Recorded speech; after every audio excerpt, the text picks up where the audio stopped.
The image is stuck in our heads. A knight in shining armor. He's clumsy, he's slow.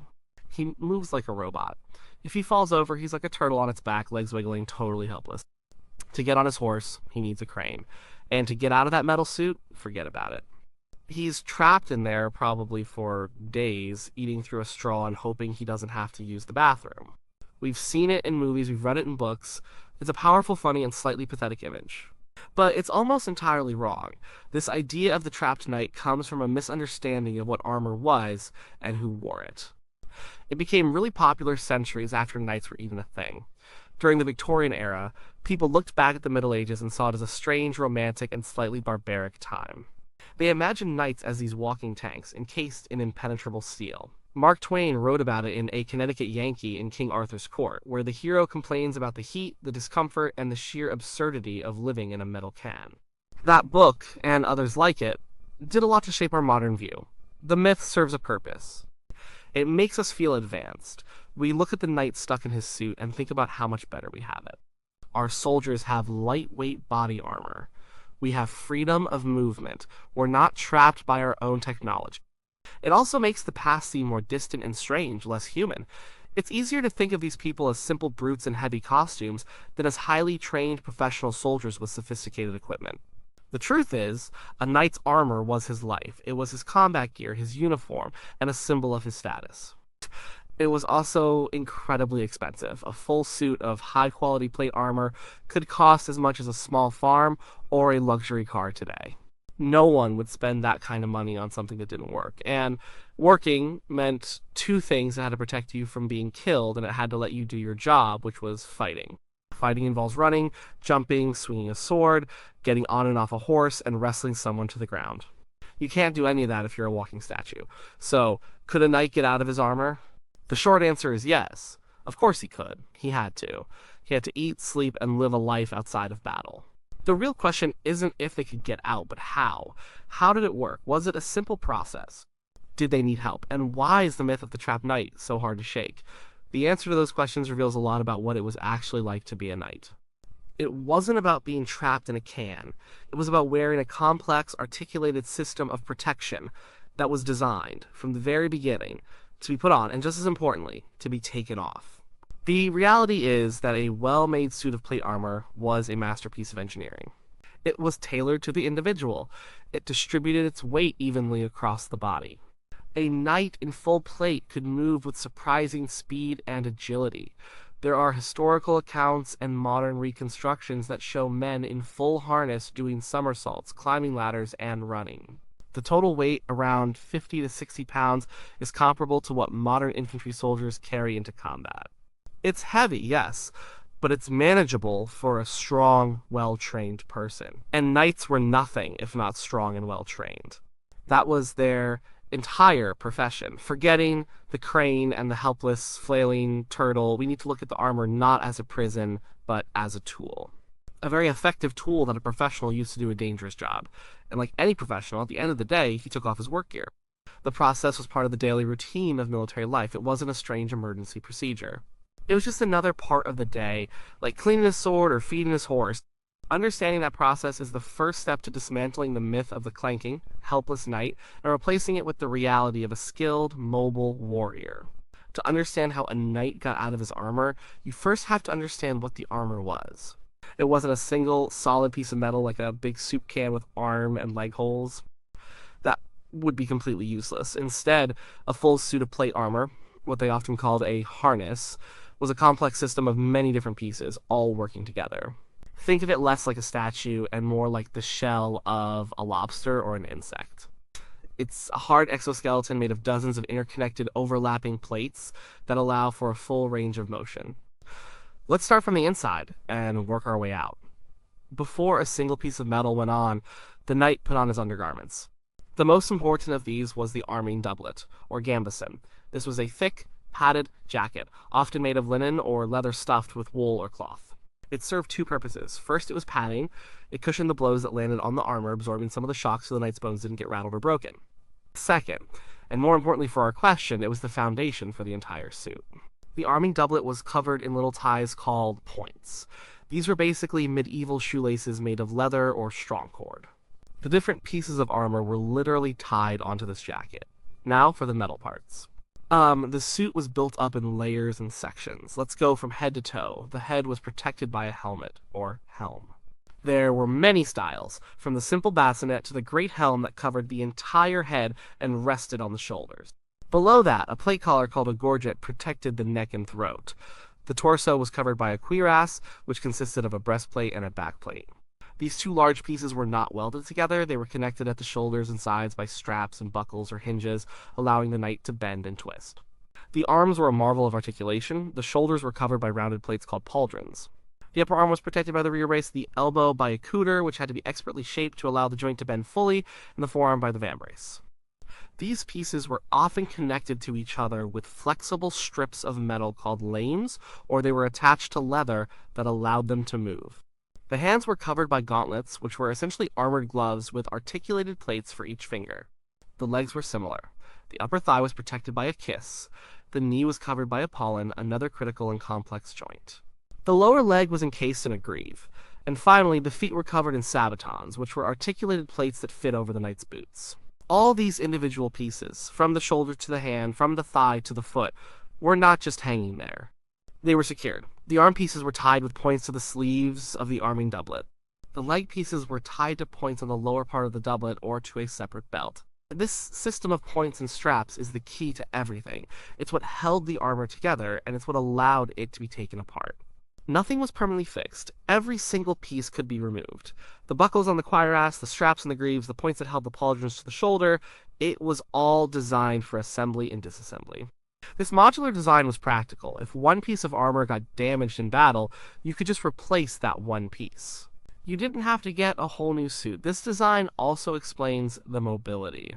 Because the armor was a collection of smaller plates connected by flexible joints and tied securely to the body, it moved with the knight. When he lifted his arm, the pauldron, rear brace, and vambrace all moved together. When he bent his knee, the pollen pivoted smoothly. It was a second skin of steel. A heavy skin, to be sure, but one that didn't fundamentally restrict his movements in the ways we imagine. He wasn't fighting the armor. The armor was working with him. So when you picture a knight, don't picture a solid metal shell.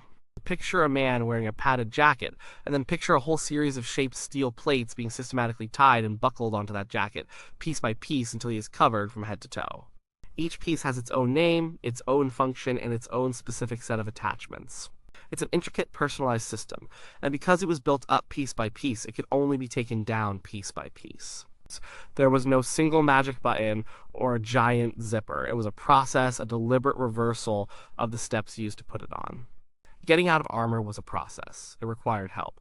While a knight might have been able to get a few pieces off by himself in an emergency, taking off the full harness was a two-person job, at a minimum. This is where the squire comes in. A squire wasn't just a servant, he was a knight in training. Part of that training was learning everything about the tools of the trade, and the most important tool was the armor. He knew the suit as well as the knight himself did. He knew which strap went where, which point tied to which part of the doublet, and the exact order for putting it all on and taking it all off. So, let's imagine a knight coming back from a battle or a tournament. He's tired, sweaty, and bruised. The first thing he wants to do is get that armor off. He would stand still, probably holding onto a wooden frame for support, and his squire would get to work. The process would be methodical, the reverse of getting dressed. You have to work from the outside in. First to go would likely be the weapons. The sword belt is unbuckled, the dagger is removed. Then, the small, easily accessible pieces. The gauntlets would come off first. Taking off the armored gloves frees up the knight's hands and makes it easier for the squire to work on the arms. Next, probably the helmet. The squire would unbuckle the straps, holding it to the gorget or cuirass and carefully lift it off. This must have been a huge relief, finally getting fresh air and being able to see and hear clearly. With the head and hands free, the squire would move to the rest of the body. There's no strict, universal order, but it was probably a logical sequence. He might undo the straps on the sabatons, the foot armor, and slide them off. Then he would move up the legs, unbuckling the greaves that covered the shins. These were often made in two pieces, front and back, hinged on one side and strapped on the other. He'd unbuckle them and take them away. Then he'd untie the points that held the pollen's knees and Kuss's thighs to the arming doublet. Each piece would be removed and set aside carefully. Armor was too valuable to just toss on the floor. Next were the arms. The squire would untie the points connecting the vambrace's forearms and reverbrace's upper arms to the doublet's sleeves. He would unbuckle any straps holding the pieces together and slide them off. The pauldrons, the large shoulder plates, would also be untied and removed. By now, the knight is free of all his limb armor. He's standing there in his padded doublet with just the main torso armor, the cuirass, and the gorget around his neck. The cuirass was the heaviest single component. The squire would go to the knight's side and unbuckle the straps that held the breastplate and backplate together. There were usually 2 or 3 on each side, and sometimes 1 on the shoulders. With the straps undone, the 2 halves could be pulled apart and lifted off the knight. Finally, the gorget around his neck would be unbuckled and removed. Now the knight is free of all the steel. But he's not done. He's still wearing the hot, sweaty, padded arming doublet. This would come off next, just like taking off a heavy jacket. Underneath that, he would have been wearing a linen shirt and breeches. This was his final layer. After a long day of fighting, these clothes would be soaked through with sweat. The whole process, with a skilled and efficient squire, might take 10 to 15 minutes. It wasn't an hour-long ordeal. It was a practiced, efficient routine. Could a knight do it himself? It would have been incredibly difficult, if not impossible, to do completely. He could probably get his gauntlets, helmet, and maybe his leg armor off. But the arms, tied on with points at the shoulder and elbow, would be very hard to reach and untie. And the cuirass would be the real challenge. The buckles were on his sides and back. Reaching them, especially when tired and sore, would be like trying to unzip a dress from the back by yourself. It's an awkward, frustrating struggle. So, while he wasn't trapped, in the sense of being sealed in, he was dependent on help for a smooth and quick exit. In a pinch, he might be able to cut the leather points, but that would damage his expensive gear. This reliance on a squire wasn't seen as a weakness. It was just part of the system. A knight was the leader of a small team. That team included his squire and other assistants who managed his horses and equipment. The process of arming and disarming was a team effort. It reinforced the relationship between the knight and his squire and was a fundamental part of the daily life of a professional warrior. The armor went on before a fight, and it came off right after. It was as simple as that. Thinking a knight wore his armor all the time is like thinking a modern firefighter wears their full bunker gear to go grocery shopping. It was specialized equipment for a specific dangerous job. Life in the Middle Ages, even for a knight, wasn't one constant battle. There were long periods of travel, garrison duty, and just plain waiting around. A knight did not spend these times locked in a full suit of plate. It would have been impractical, uncomfortable, and completely unnecessary. Full plate armor, the complete head-to-toe harness, was worn for 2 main occasions: battle and tournaments. That's it. In a pitched battle, where the risk of death was highest, he needed the maximum possible protection. The same was true for a joust or a melee in a tournament, which were dangerous sports that simulated warfare. In these situations, the weight and slight restrictions of full armor were a worthwhile trade-off for staying alive. But what about the rest of the time? A knight on the march, traveling from one castle to another, would not be in full plate. He might wear a partial suit of armor for protection against a surprise ambush. This was often called a fielding harness. It might consist of a breastplate, maybe some mail, and a helmet worn separately or hanging from his saddle. The heavy leg and arm pieces would be packed away with the baggage. This gave him a good balance of protection and comfort for long hours in the saddle. He could move easily, get on and off his horse without assistance, and he wouldn't overheat. In camp or in a castle, he would wear even less. He might wear a mail shirt known as a hauberk, or just his arming doublet, which offered some padding. More often than not, though, he would just wear normal clothes. Knights were nobles. They had fine tunics, cloaks, and hose. They were expected to look the part of a lord, not just a soldier. Social life, eating, and sleeping were all done out of armor. The practical realities of life made wearing armor 24/7 impossible. First, there's heat. A suit of steel in the sun becomes an oven. A knight exerting himself in a fight would get dangerously hot. They had to take it off to cool down and rehydrate. Then there's the simple need to eat and drink. While some helmets had visors that could be lifted, sitting down for a proper meal in a full harness would be ridiculous. And then there's the bathroom question. It's a bit crude, but it's a question everyone has. How do they go to the toilet? The answer is simple. They took the armor off, or at least they took the relevant parts off. A full suit of plate armor has no built-in relief system. To relieve himself, a knight would have to at least remove his leg armor and the lower part of his arming doublet. It was a process that required time and help, so you can be sure they planned ahead. The idea of a knight just going to the bathroom inside his suit is a complete myth. born from the trapped in a can misconception.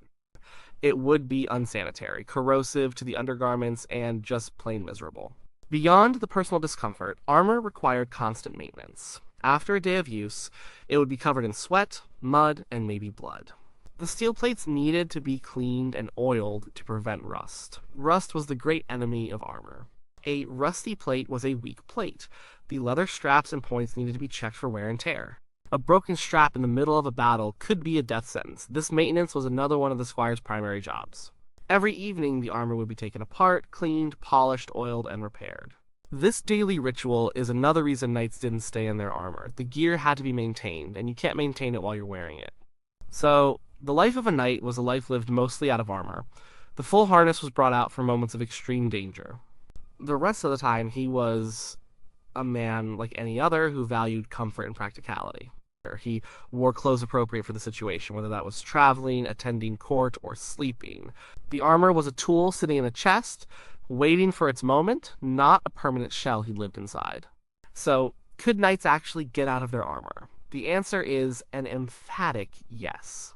Not only could they, but they had to. The idea that they were trapped inside their own protection is one of the most persistent and misleading myths about the Middle Ages. It paints a picture of clumsy, helpless men when the reality was the exact opposite. These were some of the most highly trained and physically fit athletes of their time, and their equipment was designed to enhance their abilities, not hinder them. The myth falls apart when you look at the armor itself. It was not a single shell. It was a sophisticated system of articulated plates, all tied and buckled onto a padded undergarment. It was designed for movement. It was also designed to be taken apart. This modular construction meant every piece could be removed for cleaning, repair, or just for the simple reason that the day's fighting was over. The network of straps, buckles, and points that held the suit together was also the key to its disassembly. The process of getting out of armor was a routine, not a crisis. It was a team effort, usually performed by a skilled squire who knew the equipment as well as the knight. Working in a logical order, from the outside in, the squire could remove a full harness in about 10 to 15 minutes. He would unbuckle, untie, and lift away each piece until the knight was free, standing in his sweaty underclothes. It was a practiced, efficient end to a long day. A knight trying to do it alone would have struggled, but he was rarely alone. He was part of a military unit with a support system. Knights lived the vast majority of their lives out of full armor. They wore it for battle and for tournaments, and that was it. The rest of the time they wore lighter, partial armor, or regular clothing, just like anyone else. Practical concerns like eating, sleeping, avoiding heat stroke, and basic hygiene made living in armor impossible. Furthermore, the armor itself, a massive financial investment, required daily maintenance, cleaning, oiling, and repairing that could only be done when it was taken off and taken apart. The image of the helpless knight needing a crane to get on his horse or stuck on his back like a beetle is a caricature. It comes from a later time, from people looking back and misunderstanding the technology and the people who used it. It's more entertaining to imagine a bumbling fool in a tin can than a disciplined professional warrior in advanced personal protective equipment. In the end, the most important thing to remember is that knights were people. They were not fantasy characters or steampunk robots. They were men who had a dangerous job to do.